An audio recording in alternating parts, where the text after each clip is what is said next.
Some of the things we learned over the past 2 days. We learned of the remarkable efforts of dedicated FBI agents and CIA officers. They worked very, very hard. They had a real sense of mission. Their efforts over many years succeeded in disrupting several terrorist plots. On September 11th, all the efforts fell short. And we as a commission are trying to understand why. We heard Director Tennant acknowledge that we made mistakes. While there were many reports on bin Laden and his growing al-Qaeda organization, there were no comprehensive estimate of the enemy, either to build consensus or to clarify differences. With the important exception of attacks with chemical, biological, and radiological or nuclear weapons, the methods developed for decades to warn of surprise attacks were not applied to the problem of warning against terrorist attacks. In intelligence collection, despite many excellent efforts, there was not a comprehensive review of what the community knew, what it did not know, followed by the development of a community-wide plan that might somehow close those gaps. The DCI labored within and was accountable for a community of loosely associated agencies and departmental offices that lacked the incentives to cooperate, collaborate, and share information. Like his predecessors, he focused his energies on where he could add the greatest value. The CIA, which is a fraction of the nation's overall intelligence capability. As a result, the question remains, who is really in charge of intelligence? We heard of the failure to share information between the CIA and the FBI. We heard of the failure to communicate within the FBI. Information systems were antiquated, and important official information just didn't reach key officials. We heard the recognition within the FBI of the need to reform, to adopt a preventive approach to terrorism. And we heard before 9/11 how all these efforts fell short. We heard repeatedly of shortages of resources and shortages of people at FBI and CIA for the real efforts on counterterrorism. We heard the current and former FBI Director and Attorney General Renos state their strong opposition to the creation of a domestic intelligence agency, which is one of the things, as you know, that has been suggested by others to the Commission. We heard from several officials, past and present, of their strong support to Director Mueller and for his reforms. We heard of the wall between criminal and intelligence investigations. We heard differing accounts of its seriousness as an impediment to the sharing of information. We heard all witnesses agree that we are far better off now that the wall is down. And we heard testimony in support of key provisions of the Patriot Act.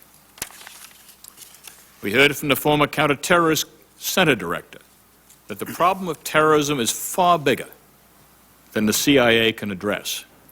He told us, and I'm quoting him now, the only way to address terrorism is to deal with the issues that create terrorism, to resolve them where possible, and where that is not possible, to ensure there is an alternative to violence. And that's a mission, obviously, for the broader United States government. Congressman Hamilton? We're beginning to look to the future, and I'll just make a few comments about that with respect to the hearings we've completed. We heard from the representatives of 4 organizations about trying to integrate domestic and foreign intelligence on terrorism to provide analysis and warning. Indeed, one of the themes throughout the hearings, I think, centers around this word integrate and how you can have to integrate the amount of data that we receive. The director of the Terrorist Threat Integration Center told us while significant progress has been made, we are not yet optimally configured to deal with the terrorist threat.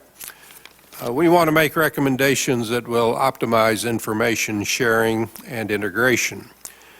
This afternoon we heard from Director Mueller about reforms that are underway at the FBI. The Commission, I think, believes that he is moving in the right direction and has made much progress. We are cheering him on.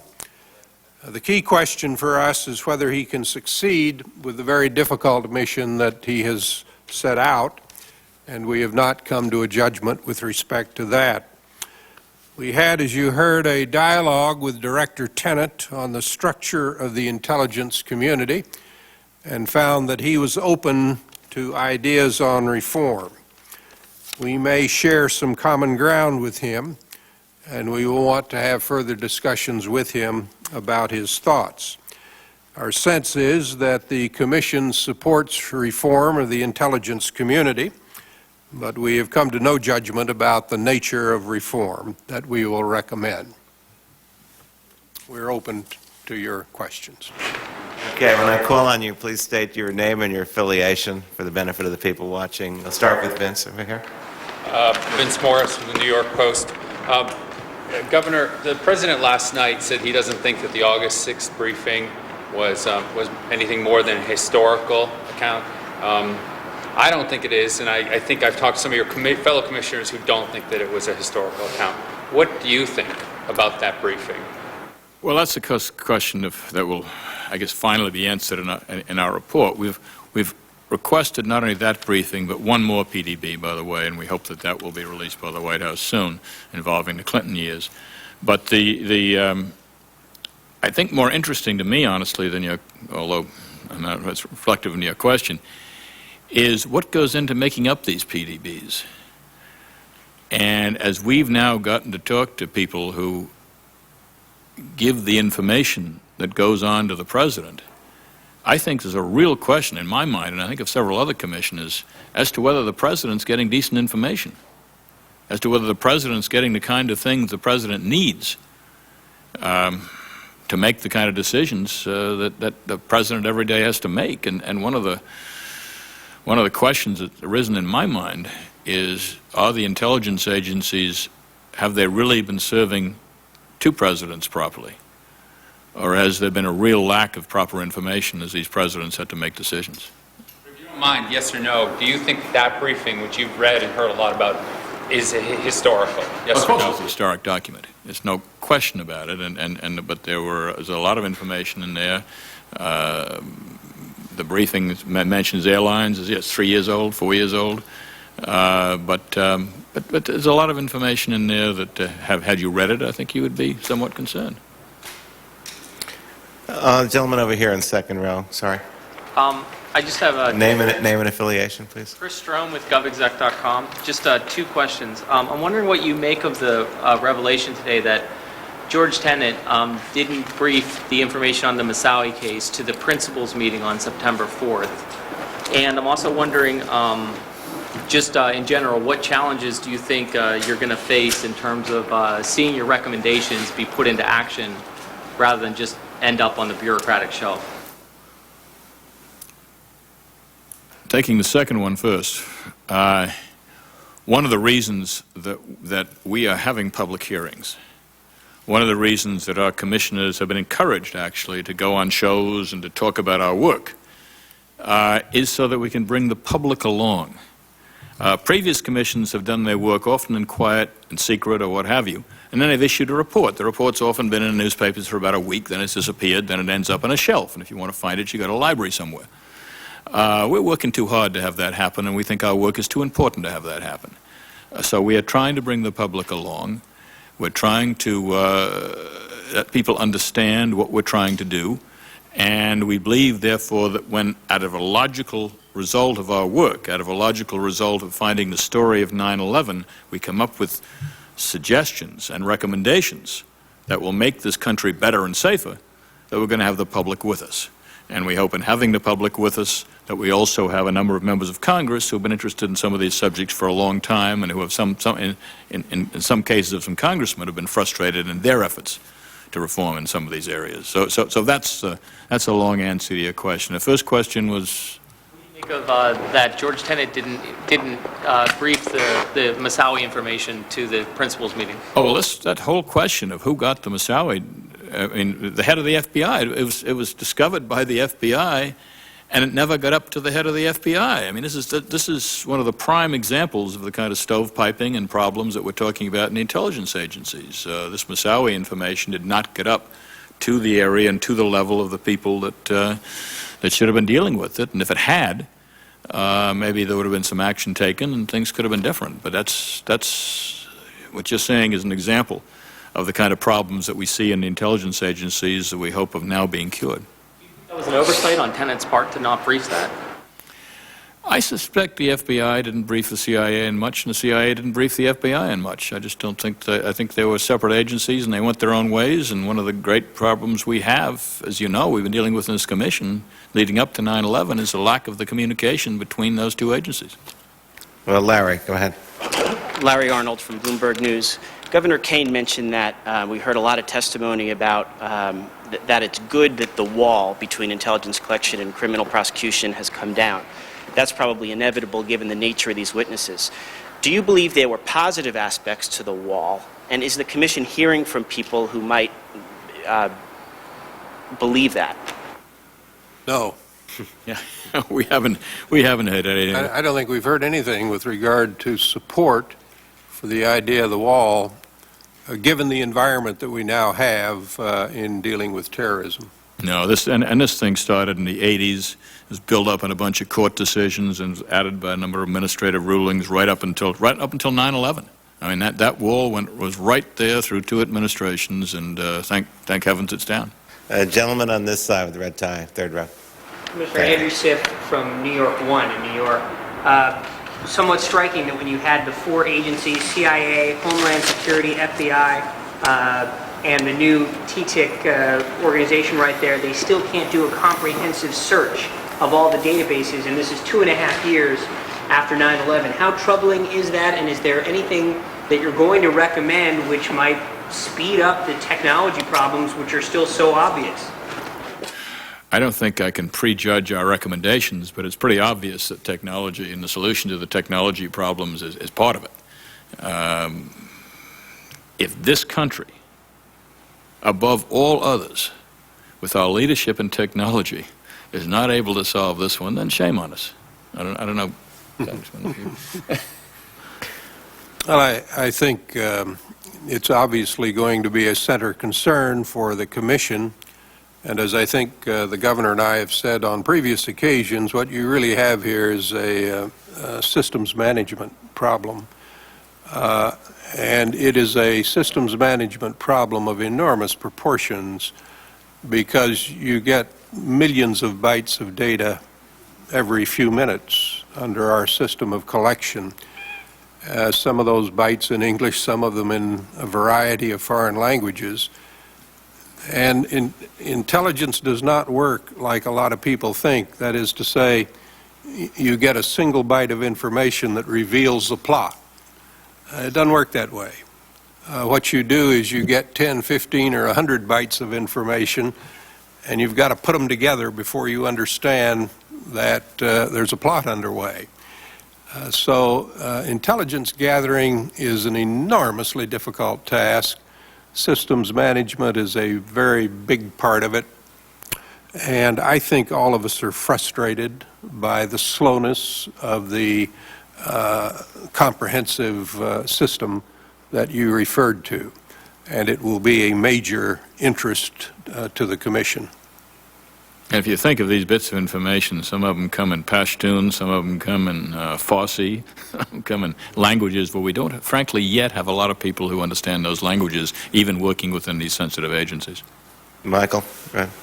Mike Kelly, Bergen Record. After 2 days of these hearings, I just wondered if I could ask both of you kind of a general question. What I seemed to hear in many of the witnesses was a general sense of, yes, they were trying to reform, but, and in various ways they all said that there's still massive holes or major holes in some way or another in our system. How safe are we now? I think the best sentence on that was probably from Dr. Rice. We're safer but not safe. And all of these witnesses emphasize the firm belief that they have about the nature of the threat and the seriousness of the threat. I think your observation about reform but is pretty good. because everybody speaks of reform. You remember Dr. Rice spoke of reform, but there wasn't anything in her statement to put specifics as to structural reform, at least that I was able to see. The President spoke of reform and being open to it, but no specific suggestions. And time and again, we had a plea for reform without much specificity to it. Now, there's some exceptions to that. My recollection is George Tenet did try to make some very specific suggestions that I think were helpful.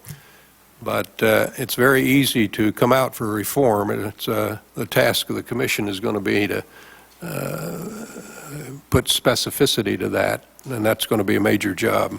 Yeah, Director Mueller is obviously trying to do some very specific reforms in the FBI, but this is such an important judgment for the Commission to make and for the public and for the Congress to make.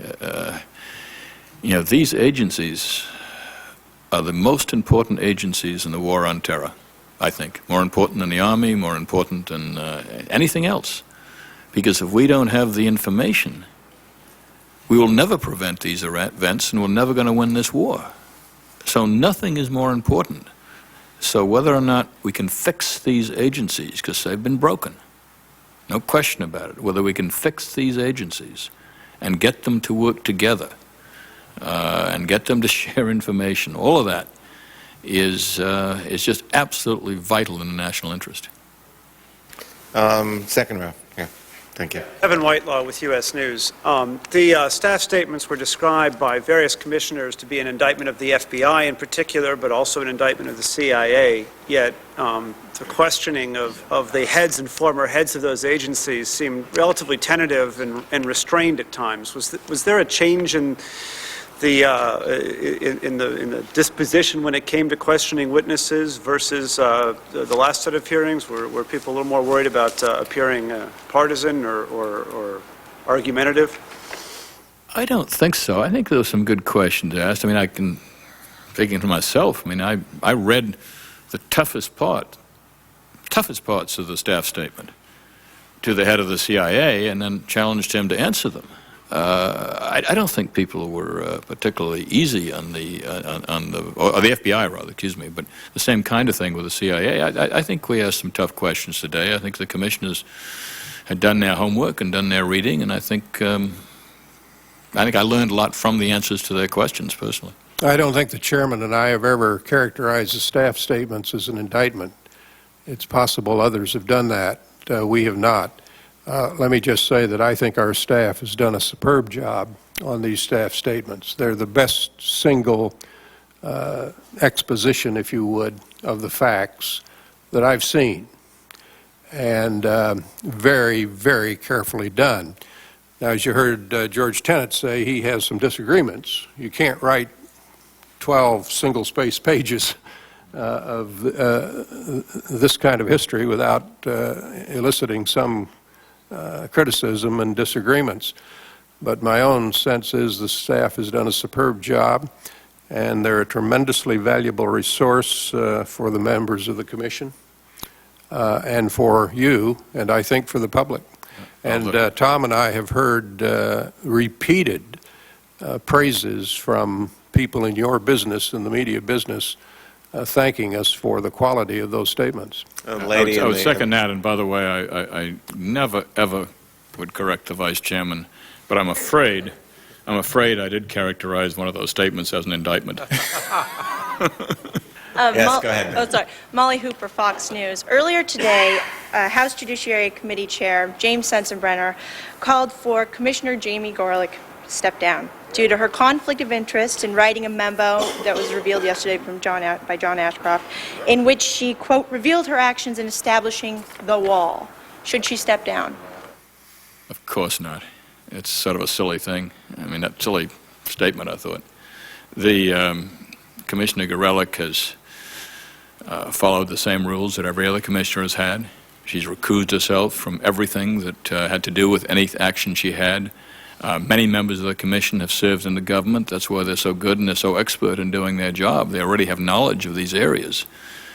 She comes to the Commission with a great deal of knowledge, but when it comes to any area she's worked in, she has recused herself from those areas. Those are the rules of the Commission. That's what everybody has done, whether they're staff or commissioners. She is, in my mind, one of the finest members of the commission, one of the hardest working members of the commission, and by the way, one of the most nonpartisan and bipartisan members of the commission. So people ought to stay out of our business. I strongly support what the governor said. Sean, go ahead. If I could just, Sean Waterman from United Press International. If I could just follow up on that. I believe I heard you say, sir, earlier that the architecture of the wall was actually built in the 1980s. Could you say a little bit more about, and perhaps Congressman Hamilton, you might chip in as well, a little bit more about the origins of the wall and whether perhaps you might like to make an assessment of the Attorney General's statement that this memo formed the basic architecture for the wall.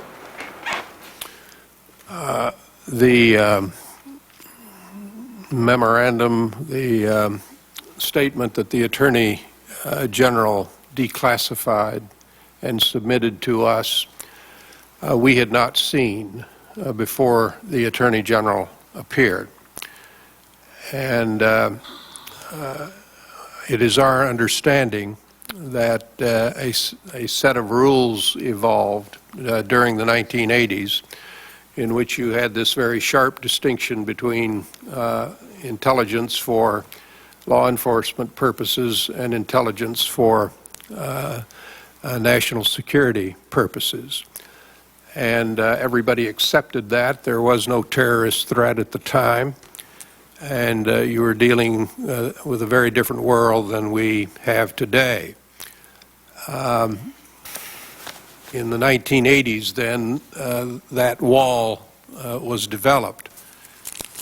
The document that was showed to us by the Attorney General was produced after the experience of the Ames case, and Attorney General Reno issued her 95 guidelines, which are now commonly referred to as the wall. It was ratified in writing by the Bush administration Justice Department in August of 2001, and it was not dismantled until 2002 after the passage of the Patriot Act. So that's kind of the background of that particular memorandum. Given that, how would you characterize the Attorney General's decision to declassify it and ambush you with it at a hearing? Hey, we're not about to get in a fight with the Attorney General, and we hope he's not about to get in a fight with us. Our job is to... Our job is to find the facts to the best of our ability, not to get involved in politics, not to get involved in personalities, to try and rise above a lot of what goes on in this town, and we're going to try and do it. And I think all 10 of us believe that way. What the Vice Chairman and I have just said is supported by 10 commissioners, 5 of them Republicans and 5 of them Democrats. And we're going to go ahead, we're going to try to do the best job possible, and if we see missiles incoming from the right or left, we're going to go ahead and do our job. Gentleman in the blue, please. George Edmondson with Cox Newspapers. Speak louder, please. I can't hear. George Edmondson with Cox Newspapers. Another issue somewhat related to the question of the wall is CIA and domestic abuses in the past. Are you concerned with an MI5 type operation or with some sorts of reforms that those situations could develop in some form or another again? Go ahead. Well, I think the question is one that we have on our minds about MI5. MI5, of course, refers to the British domestic intelligence operation.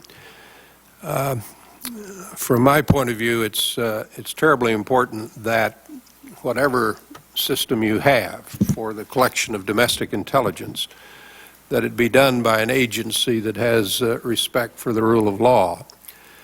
And that's one argument, at least, for keeping domestic intelligence in the FBI. I don't want to try to prejudge our final conclusion here, but whatever our final conclusion is, I think it'll put pretty heavy emphasis on the organization respecting the rule of law. The FBI has its faults, and many of those have come out over the period of the last couple of days. But I do think it has, as an organization generally, in a very tough business, law enforcement and counterterrorism, been peopled by persons who had great respect for the rule of law. I think we're going to be very aware in any of our recommendations on trying to make sure that civil liberties are protected. We're a democracy, and a democracy has wide swings. There's no question that the FBI, and particularly under the later days of Hoover, did some things that people can't countenance. And historically, we condemn them. There's no question the CIA did some things, particularly in Central America, that we as Americans did not know about, and when we found out about them, did not support. But the reaction to that was, in some ways, an overreaction. And we did some things to the FBI and almost ruined the CIA, trying to make sure that would never happen again. Now we're trying to find a balance. We're trying to rebuild the CIA so it can meet our domestic needs and our foreign intelligence needs, and rebuild the FBI in light of 9/11, and do that protecting civil liberties. And that's one of the things we very much have in mind. Gentleman over here, please. I'm Stephen Dinan from the Washington Times. Direct Lieutenant said that it will take 5 years before the clandestine service, the NSA, the analysis community are to the point where they should be. What do you all make of that, and is that good enough? Well, I sort of asked him that question because it scares me a little bit. I recognize you have to rebuild those agencies. I mean, particularly the CIA. I mean, look what it takes. You've got to go into some of the best places in this country, hire the best young men and women. Then you've got to train them. Then you've got to teach them the language. Then you've got to put them in a country or in an area. You can't do it overnight. So I understand that it's going to take him 5 years. It just scares me a bit that we dismantled the CIA to the point that now it takes 5 years to rebuild it. But I don't think there's a short solution to doing the things that agency has to do to be the kind of CIA we all want it to be. I was personally kind of discouraged with that statement. This is not a new problem. We've been talking about the difficulty of developing human intelligence for 10 or 15 years. I was on the Intelligence Committee for a number of years. It was a very common topic of conversation back then. We didn't have enough human intelligence. We didn't have enough people that spoke all of these esoteric languages. And so when I hear a statement like, well, it's going to take us another 5 years, I ask myself, well, where have we been for the last 10 or 15? When this problem was very apparent and has been. So I'm deeply concerned about this. It's everybody agrees now. You got to have more linguists, and you've got to have more human intelligence. But our record at developing human intelligence is not encouraging, I think. Even though I think the intent is very good, and I'm fully supportive of it. Putting a spy into a cell and getting information is as tough an intelligence target as there is. The cells, by definition, are very small, very secretive, many of them family-connected persons. It's very, very difficult to penetrate one of those cells. Easy to say, obviously something we have to try to do. But I don't know that we've got the knack of doing it yet. We've got a long way to go. Now, you can get a lot of human intelligence without being inside the cell. But the ideal, of course, is to try to get inside the cell. Okay, Hope, please, and then the gentleman on the end. Hi. I was wondering if you guys could discuss any outstanding document requests you might have with either the Bush or Clinton administration. Document requests, well, there is, as I said today, we have one presidential daily briefing that we've requested from the Clinton years that we hope to get. It's the only other one, by the way, requested of the PDB areas. We've got, how many of the Clinton documents is it? 57. 57 Clinton documents that are still being cleared. We have not heard that we'll have a problem with those. We hope we won't, and we'd hope to hear in the next week or 10 days about those. And I think that's Is that the only document request we have pending? I don't know what Philip is. Are there other document requests? No, that's about it. So we're reaching.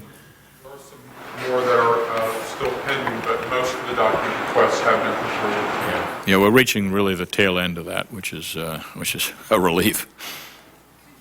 Sort of just generally characterize the Clinton PDB that you guys were interested in? December of 1998. December of 1998, and it deals with our subject, and we asked for it at the same time we asked for the declassification of the Bush PDB, and I think it would be perhaps wrong and maybe even illegal for me to characterize it any further until we all get to see it. I guess one final quick question. I think one of the commissioners had indicated that he was interested in getting more. Talk a little louder, please. One of the commissioners had indicated he was interested in getting more PDBs declassified. Is that something that you guys might be looking into, or are you kind of in the wind down stage of your investigations? No, we're not looking to declassify any more of the presidential daily briefings. Just that one last one. Gentleman on the end, please. Eric Weiner, Tokyo Broadcasting System. As you know, many Japanese lost their lives in the attacks on September 11th. Could you please tell us what the committee is specifically doing to address the loss of those Japanese lives? You're referring to the Japanese hostages? Sorry, in September 11th, the World Trade Center. Foreign nationals. Right. Oh, I'm sorry. At the World Trade Center. What are we doing to address? What message would you have for the families of those Japanese who were lost during the attacks? Well, we're very much aware of the fact that it was not just American lives that were lost there. It's been some time since I've seen the list, but I do recall there were quite a few nationalities that were represented there. So the tragedy is not just an American tragedy, it's a tragedy for many nations. And we are deeply concerned not just about the Americans, but the other nationalities as well. And that's one of the things that motivates us here. We hope, and I don't remember the exact number, but it was 50, 60 different nationalities who were victims in the World Trade Center because it was the World Trade Center. And we hope that the kind of work we're doing to track down the things that caused this, to follow the path, to follow every lead we get until we get to the end of the trail, and to make recommendations so that we can assure those families as well as American families that it's not going to happen again. That's the best I think we can do, and that is our mission. Well, the last question will be the lady over here. Jennifer DeLoey with Congressional Quarterly. A number of the proposals that have been talked about in the last few days, the kinds of proposals for change that you could make and recommend in your report, are things that would happen internally within the intelligence agencies. Is there going to be a lot of room for Congress to implement changes to revamp the intelligence operations? Yes. Well, it's hard to answer your question without knowing what our recommendations will be, but Congress is a major player here, and almost certainly some of our recommendations will require legislation. Certainly if you go into any structural organizational change, that is likely to require legislation. I suspect a number of our recommendations will, as your question suggests, be subject to implementation by the executive branch alone, but we think Congress is a very major player here. Keep in mind that the Congress has the oversight of the intelligence community, it has the oversight of the FBI, and not very much happens in those areas without the knowledge and the input of the Congress. So I would expect the Congress to be quite heavily involved. And should be. Yeah, I might also say there have been a great number of congressmen who have been very actively involved in our work. I mean, we want to find out about it, want to find out what we're doing, so I got some suggestions for people, congressmen who've called in, and of course a number of, without Congress we wouldn't exist. So that we hope to take our recommendations to the Congress, and when we hope to be invited to testify, and And we'll do our best to work with the Congress to see if we can get them implemented. Thank you very much, ladies and gentlemen. Okay.